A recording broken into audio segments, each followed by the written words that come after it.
I am interviewing Mike Money in the Banks Hicks, who recently was a player on Poland's Tokyo Olympic 3x3 team that got 7th place at the Olympics.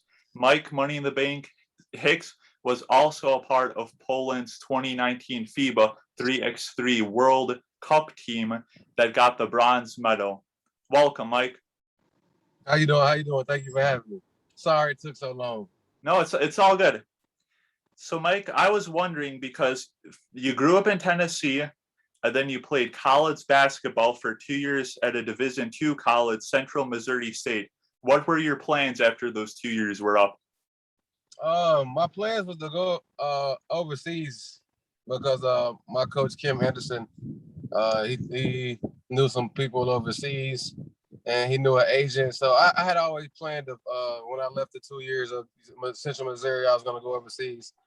Then I went to this camp in Las Vegas, and then everything was just from there. So why were you only playing college basketball for 2 years? Did you start later, or did you just want Okay, I went to Columbia State Community College the first 2 years. Uh-huh. And then after those 2 years, I went to D2. So I started with junior college 2 years, then I went to Division II 2 years. Did you have any NBA offers after college? Were any teams interested in you? I was with the training camp with the Boston Celtics 2005, 2006, something like that. But it was like pre-training camp, for like 1 month. And then I got a call from Turkey, and then I had no chance of making the team, so I just went to Turkey. So in training camp, were you with any of the players that? No, none of them? No. So then you end up going to Europe, you play for Turkey, and then you play in France, and then you start playing in Poland in the Polish Basketball League for Starogard Gdański. Yes. Why did you decide to play in Poland? Because it was a good offer. Well, when I left Turkey, I didn't have any job offers yet. So Poland was sent me the first one. So I was like, all right, whoever sent me the first one, I'm gone. I can't just sit at home. So it was more like that. And then I played good, and then they just wanted me, and I stayed there. And then after 3 years there, I went to Germany and played in the Bundesliga. Did well there, but I fractured my wrist. So then I just came back to Poland and stayed. What did you know about Poland before moving there to play for Starogard Gdański? That's where the sausages come from. No idea, nothing about the language. No idea, nothing. Is this another step in your basketball career? Nothing. I didn't know anything. What was the biggest culture shock for you when you first moved to Poland?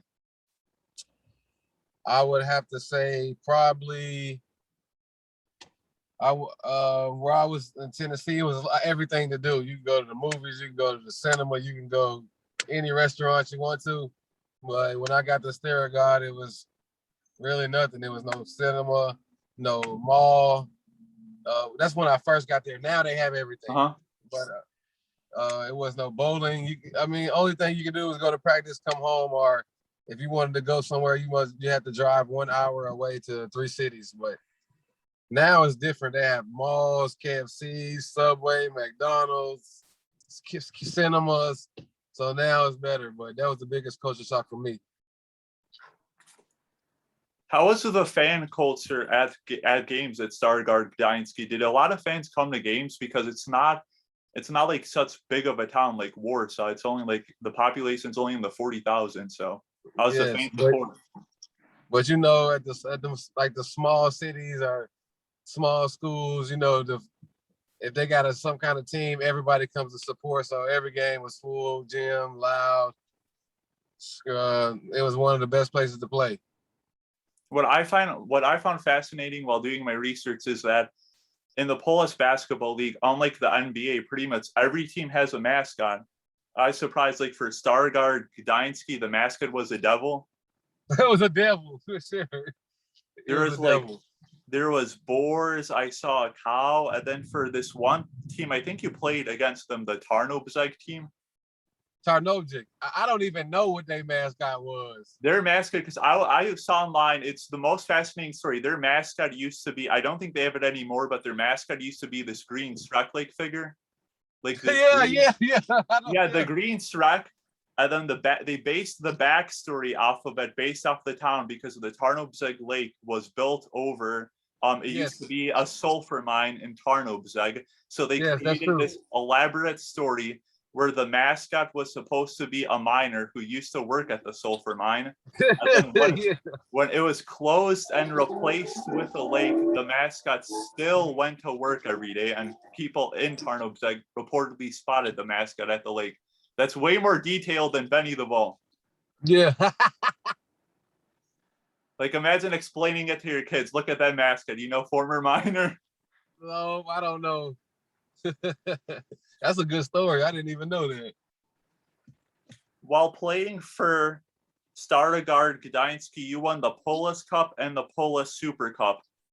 The Polish Cup is a mid-season tournament between the top teams, while the Polish Super Cup is more of a preseason tournament between the winner of the Polish Cup and the playoffs. So my question for you is, what was the experience like playing in those cups? Because the NBA doesn't really have like a preseason or in the regular season tournaments. For me, it was like a regular game. I didn't feel anything special about it. Like the playoffs, playoffs are special. Yeah, like a Polish Cup, it was important. But for me, it was more like a regular game. More important for me is like playoffs and finals and stuff like that. Was it important to the fans? Did they celebrate the cup? Yes. Oh, it was very important for the fans. Yes. So you had like a trophy celebration, just carrying it around the town? Yes. All of this. How would you say the level of competition was in the Polish Basketball League compared to what you've seen across the globe? I would say it's when I first got here to Poland, it was very high competition, very high level. Years and years is going down and down for me. But compared to the other countries, I put it in the middle of the pack. Because the top countries, Spain, Italy, Germany, France, all those countries, and then I would put Poland in the middle of the pack. Not at the bottom, but at the middle when it comes to competition. And then starting in 2020, you started playing for Wisła Kraków, right? Yes. And they're in the second Polish Basketball League. Yeah, second division. So I was wondering, because Poland, unlike the NBA, they actually have relegation and promotion. So the bottom team in the Polish Basketball League goes to the first league, which is like the AAA, and then the bottom team in the first league goes to the second league, and et cetera, through all four of those leagues. So my question for you is, what is the experience like playing for Wisła Kraków, a team in Poland's second league that wants to eventually move up to Poland's main basketball league? Well, I was really just there to stay in shape and get ready for the 3-on-3 season. So I didn't play a lot of games. I probably got there after Christmas. Mostly it was for training and getting ready for the Olympic qualifier. And that was the main thing. I really didn't care if we won or lost. I had one goal in mind, and that was to make it to the Olympics, and that's all I was focused on. That's pretty fascinating, though, that they have relegation. Yes, it's in the good. NBA. In the NBA, imagine if the Cavs got relegated after they wouldn't be able to draft LeBron or it go down to the second division. So now I want to switch over to your 3-on-3 career. So 3-on-3 basketball, pickup basketball, 3-on-3 street basketball has always been popular, but it's only started as an organized sport by FIBA since the 2011 3x3 World Cup. So my question for you is, how did you get picked to be a part of Poland's 3-on-3 team? Okay, I started playing in World Tours 2014, and I always played in the Polish championships, but I never had a Polish passport. And finally, I got my Polish passport 2017, because you had to be married for a certain amount of years and you couldn't leave the country for a certain amount of years. So I finally got that. So 2017, I got my passport, but you had to wait a year you had to wait a year to compete in the national competitions. And 2018 was my first debut. So how did Poland's team qualify for the 2019 World Cup? Did he have to play a variety of tournaments? No, we had it depends on the amount of points you have. As an individual player? A number of tournaments. If you play in a number of tournaments and do well in those tournaments, like the year, 2018, we was 4th place in the World Cup. So that automatically gave us qualification to the 2019 World Cup. So did they count like individual stats, or did he qualify as a team? They count individual stats. So the more games you play, you have a better chance, or? Yes, that's why you see some of the players like now, the number 1 ranked player in the world, it's not because they're better than anybody, it's because they played in a certain amount of tournaments more than anybody else. So at the 2019 World Cup, Poland wins the bronze medal. In the bronze medal match, you guys were down 15-14 against Serbia. You went for the 2-point shot. You were fouled, so you're falling down to your side. You sunk your shot, and then you sunk those 2 free throws to clinch the bronze medal. And that was, when I see on YouTube, that's like your top highlight shot. That 2-pointer. Yes, it was amazing. It was a very good experience. I like probably one of the best shots I ever made in my career. And that's if we didn't win that game, we wouldn't even qualified for the Olympic qualification games because we wouldn't have had enough points. So that game was very important. Wow, that's quite a money in the bank said, whether it was dollars or zloty, you got the currency. Yeah, dollars, please. So then I'll go over to the Olympics. And then one thing that I noticed, which is that FIBA's 3-on-3 basketball rules are very different from like street 3-on-3 basketball. A major difference is that in FIBA 3-on-3 basketball, you only have a 12-second shot clock. How does that change offensive strategy? For me, that's right.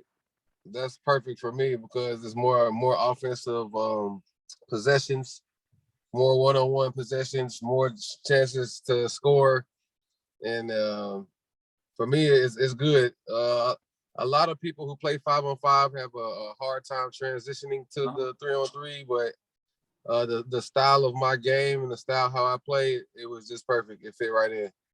Did you guys ever like plan a shot beforehand for the 12 seconds, or did he just create them as the game went on? No, I just created as it went on. On defense, there is no check ball after every scoring possession, like it is typically on 3-on-3. So how does that affect defensive strategy? Because you can get a 2-pointer, then they immediately go behind the arc. And yeah, I mean, yeah, that's why you have to practice. You have to have a strategy. It's very difficult. It's not so easy. It's more tiring. 5-on-5, you can just sometimes on possessions, you just wait in the corner or you sit and wait. Yeah. But on a 3-on-3, it's no stopping. It's offense, defense, offense, defense, offense, defense, nonstop. And you have to guard everyone. Everybody, centers, little people, big people, everybody. FIBA's 3-on-3 rules include overtime. Every game's 10 minutes long. If a team scores 21 points, they win. If they're ahead in a game, they win. But if the game's tied, the game goes to overtime, where the team first to 2 points wins.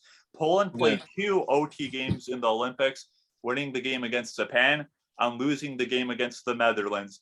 I was wondering, what was your OT strategy? Because it's like sudden death. You could just immediately go for a 2-pointer. So what's the strategy that goes into that, where it's sudden death? For me, I just take what the defense give you.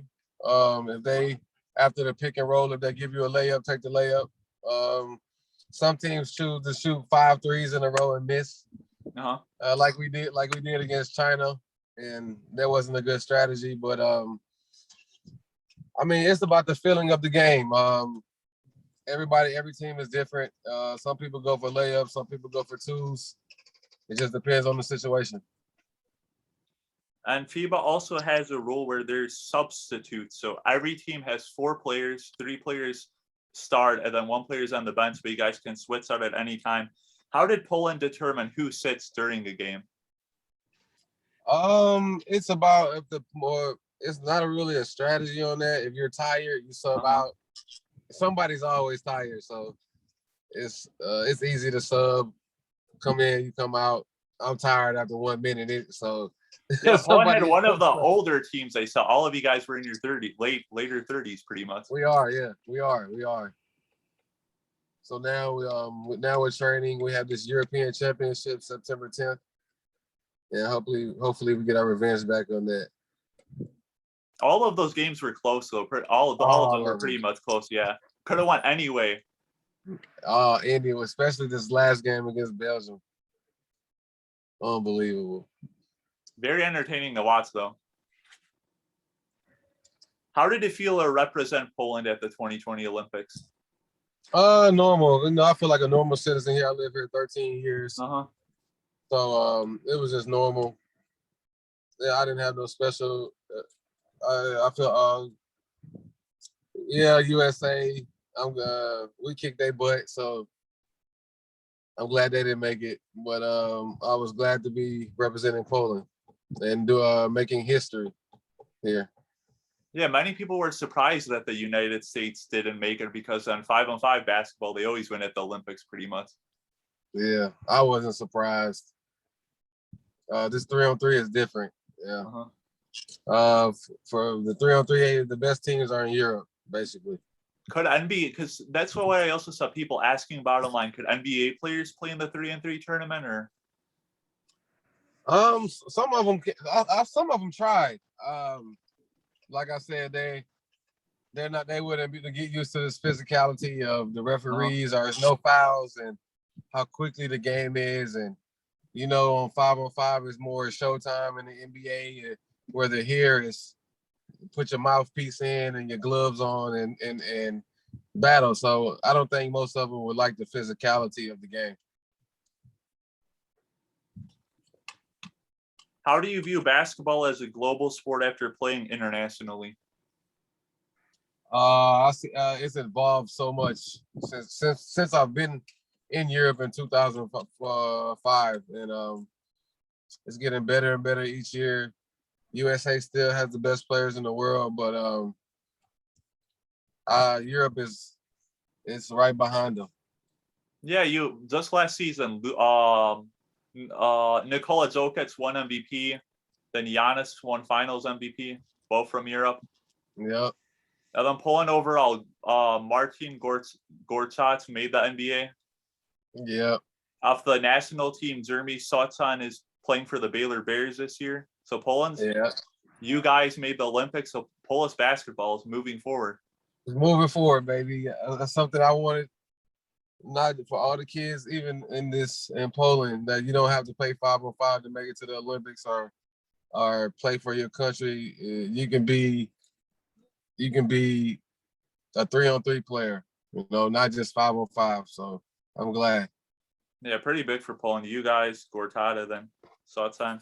And then, so how can Polish basketball continue to grow? How can you make the sport more popular still? I'll train the kids. When I finish, I'm going to train kids and for 3-on-3 only. Make them evolve in like other countries like Lithuania, and just it's about training the kids when they're older, when they're younger, 15, 16, 12, and let them learn the game and make them enjoy the 3-on-3, not just 5-on-5. Where have you learned most about yourself through this experience?